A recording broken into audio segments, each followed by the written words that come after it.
noi lanciamo la parità in questo modo, dicendo la qualità per la parità, ma la qualità prima di tutto la volevamo per i bambini, per le loro famiglie, e la qualità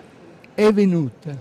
Dobbiamo proseguire in questa via e poi essere coerenti col nostro progetto educativo che è ad ispirazione cristiana.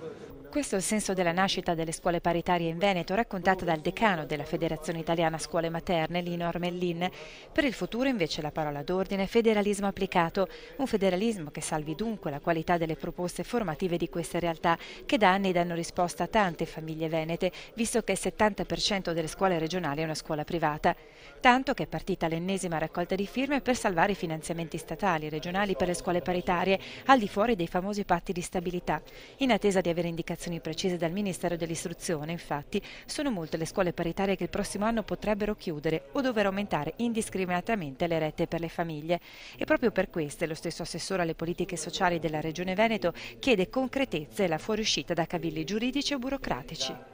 Rispondono appieno appunto al principio di sussidiarietà, cioè il fatto che i servizi, la risposta ai servizi viene organizzata dal territorio e quindi non per forza è istituzionalizzata, calata dall'alto, sono una ricchezza, un valore soprattutto economico, oltre che sociale e relazionale per la nostra regione, fanno risparmiare allo Stato 180 milioni di euro all'anno, abbiamo stima molto prudenziale. Noi vogliamo veramente, visto che si parla tanto di federalismo, di prospettive future molto lontane, ci sarebbe una risposta immediata che sarebbe quella del patto di stabilità,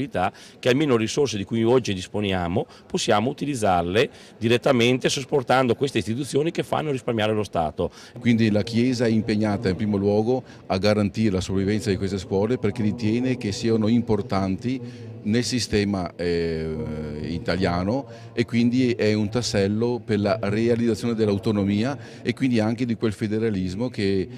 assume la sussidiarietà come principio, che la nostra Chiesa è sempre stata baluardo per il sistema appunto della sussidiarietà.